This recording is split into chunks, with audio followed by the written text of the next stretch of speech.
Hello and welcome to the grand premiere of Season 5 of Martina Flor's Open Studio. I'm your host, Martina Flor, and today we're diving headfirst into our first episode of this exciting new season.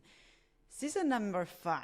Can you believe it? It's really something to celebrate. I'm really happy that you are here, and I'm really happy to be here as well with you for another season of inspiration, creativity, business strategies, and growth as we discover our path as artists, lettering artists, illustrators.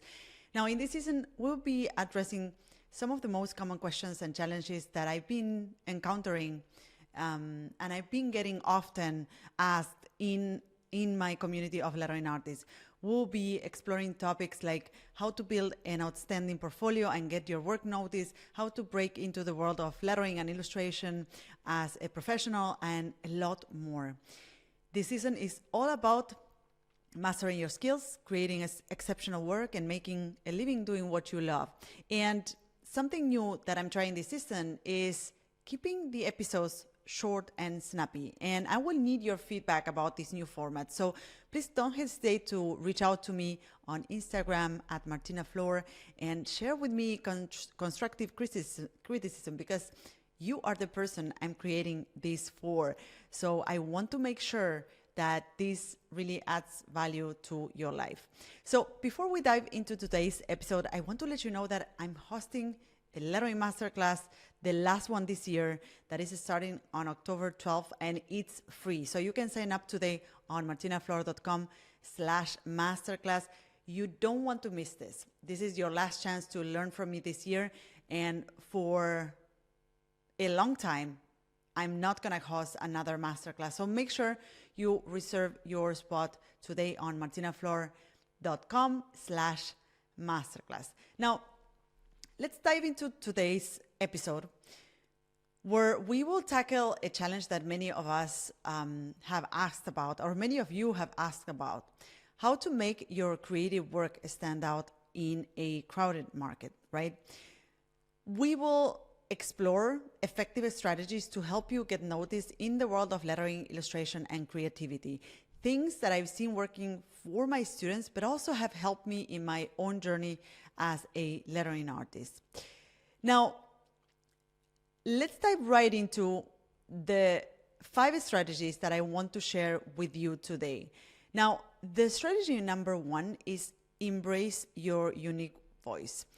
Your creative voice and your unique art is your superpower. It is what really sets you apart from everyone else. And this is why I encourage everybody to invest their time, or a big portion of their time, into creating their best work, right? And besides the artistic aspect of your art, you also need to dive deep into your own experiences, your passions, and also your cultural influences. These are the roots of your uniqueness, and it's what makes you set apart, or what sets you apart from the rest of humans, right? Now, it happened to me when I started that because I was born in South America, and at the time I started my creative journey as a lettering artist, I had just moved to Berlin, right? So at that time, I remember that I didn't tell people that I was a South American. I didn't include it on the bio on my website. I didn't make any mention about the fact that I was South American. I was too afraid of people putting labels on me about all the myths about South Americans, that we are late to everything, that we cannot reach, commit to deadlines. And perhaps now that I look back, these are the own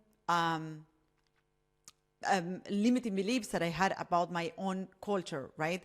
But at that time, I never shared the fact that I was Argentinian, that I was born in Argentina, because I was afraid of people just putting labels on me. And actually, the one that was putting labels on herself was myself, right? So, and as I started sharing more about my journey, more about the fact that I was born in South America, that I moved to Berlin, that I started my my studio in lettering as an immigrant in a completely different country with a different culture where I didn't know the language, people started resonating with me, and they started seeing the value of my journey. And many of the people that I work with now that are inside my coaching programs, that are part of my community of lettering artists, are, either they have a similar journey than mine, right? Or they feel really appealed to the kind of journey and the kind of challenges that I went through in my life. So don't forget that your unique story is unique to you, and don't forget to share that in combination of your art. The strategy number 2 is consistency and deliberate practice.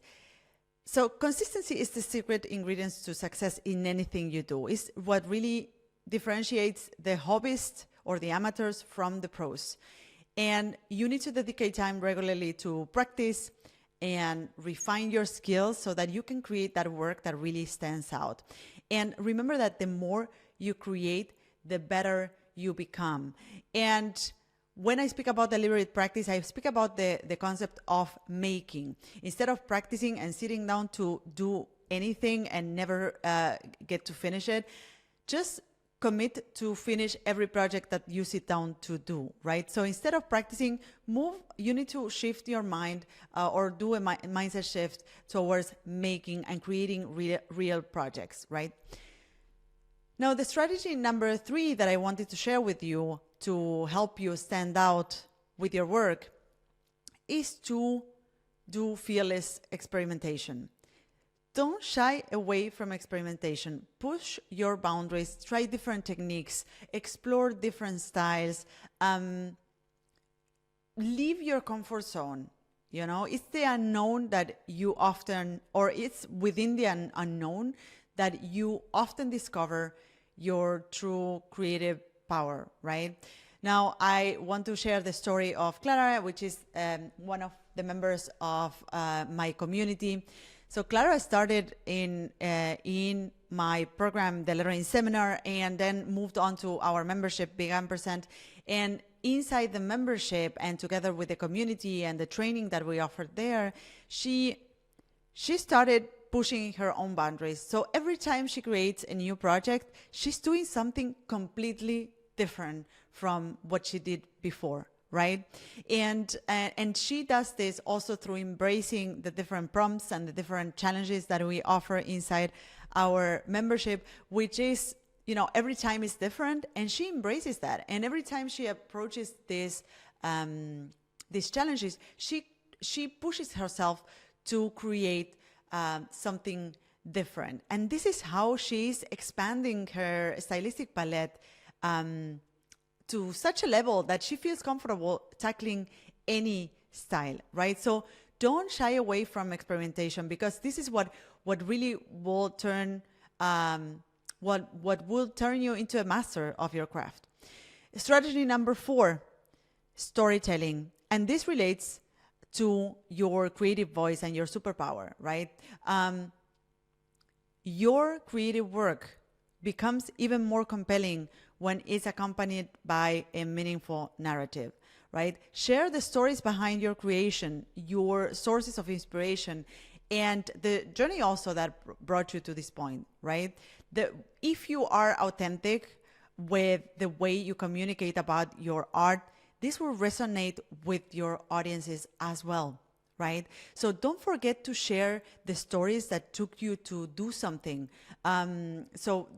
To tell the background story behind a certain artwork that you have created, why you were compelled to do this artwork, why you feel so, or why you resonate with a certain cause, right? So share these stories. It's not only about the artwork, but also about the stories behind the artwork. What motivated you to do it, right? Why this artist is compelled to do or to create something in relation to a certain topic, in relation to a certain community, right? Don't shy away from that authentic storytelling. As I said before, in strategy number 1, don't shy away of your own story and why some things matter to you because you were born in a certain country or you experienced certain things in your life, right? Strategy number 5, networking and collaborations. Now, connecting with fellow artists and creatives can be a game changer. And for this, I encourage you to attend workshops, conferences, and gatherings. And I know this can be challenging for many of us because many of us creatives self-identify as introverts, and we find really tough or really challenging to go out there, start conversations with people. But what I can only encourage you to do is to get out of your comfort zone and do it. Once you do it and you do it repeatedly, it becomes easier.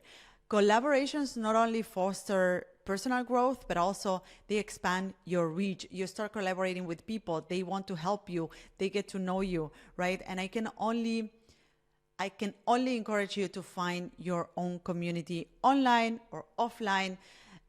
In my own journey, my community or the community I was in when I started really made the whole difference in the work I was creating, in the standards I was establishing for my work. I remember that when I moved to Berlin, I joined a typographic community here. And the first time I went there, I felt so intimidated because it was a male-dominated gathering, I have to say. They all knew each other. They were having conversations. They were all talking to one another. And I was new. I didn't know anybody. And I also couldn't speak the language. There were a lot of English speakers in the room, so that gave me the chance to, to establish some conversations with some people. But of course, the whole situation was very intimidating. So, and I just went for it. And as I started visiting or being part of these meetings more often, I started getting to know some people. And one of the persons that I met there was Giuseppe Salerno, who is the partner with whom I started a very important project for me in my life and in my career, which is called Lettering versus Calligraphy. We met in this gathering. Giuseppe was also like me, he had just arrived to the city. He was a calligrapher. We connected and we started collaborating, and we started this crazy project that was called Lettering versus Calligraphy, and that really helped me launch my career as a lettering artist and gain recognition through my work. So don't underestimate the power of communities, and find one for yourself. Staying in isolation won't get you any farther. So find a community for yourself. Now, let's move on to actionable steps. We will wrap up this episode with actionable steps so that you can implement all these strategies in your own creative journey, right? So step number 1, remember, embrace your uniqueness and your story. And take time to discover this uniqueness, right? You can journal, you can reflect on what your interests are, your life experiences, everything that makes you you, right? And these insights will be an addition and a plus for your work. Step number 2, craft a consistency plan and stick to it. Establish a consistent schedule for your creative practice, which I call making, right? So you will want to establish a consistent schedule to create work. Whether this is daily, weekly, or monthly, I would recommend daily and weekly. And having a routine will help you really stay committed to improving your craft. I would never forget this concept that I learned in the book Atomic Habits from James Clear, where he speaks about the concept of first defining which kind of person you want to be, right? Do you want to be the kind of person who draws every day? Do you want to be the kind of person who creates beautiful work and is recognized by it? Do you want to be the kind of person who writes every day? This concept really changed my mindset. It stayed with me so strongly that now for more than 2 years, I've been I am becoming the person who writes every day. So I wake up and in the first hours of my day after taking my kids to the kindergarten and stuff, I sit down to write. Sometimes I'm able to write for 1 hour. Sometimes I'm able to write for just 15 minutes, but I want to become that person. I want to be that person who writes every day. So ask yourself, what kind of person you want to be, and craft a consistency plan to stick to that, right?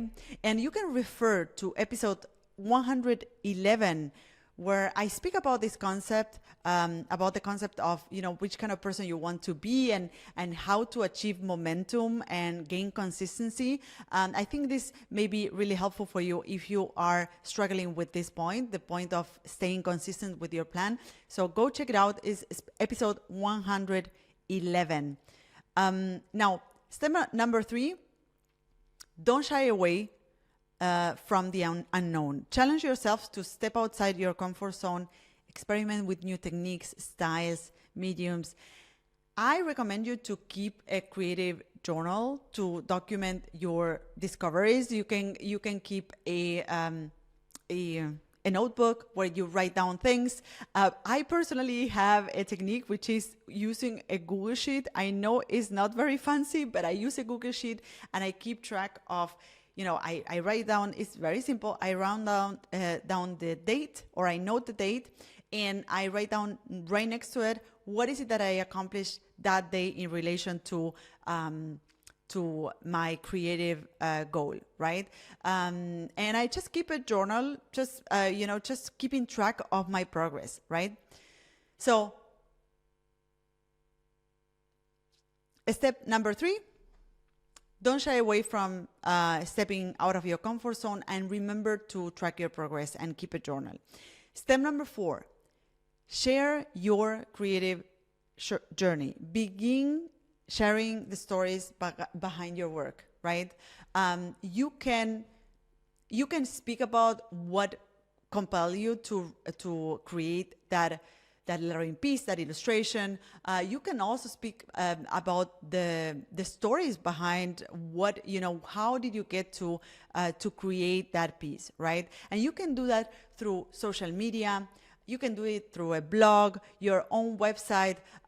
So allow your audience or people to connect not only with the beautiful art that you're creating, but also about the story that initiated that art. This is what really sticks to people, right? Stories is really what connects you with people. And then step number 5, build a network of like-minded people. Find a community. You can attend workshops. You can go to conferences, to meetups. You can find an online community. Consider collaborating on projects with these people, with this community. Find the people you resonate the most with and find ways to collaborate with them. And these opportunities, I can tell you, can lead to incredible opportunities. They did for me, and I've seen that happening over and over. I see that happening in my community. People become best buddies and they keep one another accountable. And this makes the whole difference. When you don't feel alone in your journey, this makes the whole difference. Now, before we wrap up, there is an exciting announcement that I need to make, which I already told you about. I'm hosting a lettering masterclass, the last one this year, and it's absolutely free. So if you're eager to discover how to create exceptional lettering work and attract those dream assignments, this masterclass is tailor-made for you. And it all kicks off on October 12th. And it's a really good opportunity to learn directly from me and connect with our very vibrant community of artists, very international community of artists. There's people from everywhere in the world. So you don't want to miss this out or miss out on this. Reserve your spot today on martinaflor.com/masterclass. Thank you so much for listening to this episode today. This new season is going to be filled with insights, with strategies, with answering your questions. So remember to give me feedback online on Martina Flor, on at Martina Flor on Instagram. I am creating this for you, and I really need your feedback to find out if this is the right direction for the podcast, if this podcast is adding value to your life. So see you on the next episode of Open Studio. Bye bye. So this is it. I hope you loved this episode. You can find me, the host of the show, on social networks at Martina Flor on Instagram, Twitter, and Facebook. If you have a question or comments, go to martinaflor.com/podcast, where you can see previous episodes, find show notes, and send voice memos with your comments and questions. You can also watch these episodes on YouTube. Just go to martinaflor.com/YouTube to find them. You can, of course, listen to all our episodes on your favorite podcast platform. If you loved this episode, subscribe to this podcast. And if you leave us a review, it will help others find us. Thank you all for listening, and see you in the next episode of Martina Flor's Open Studio. Bye-bye.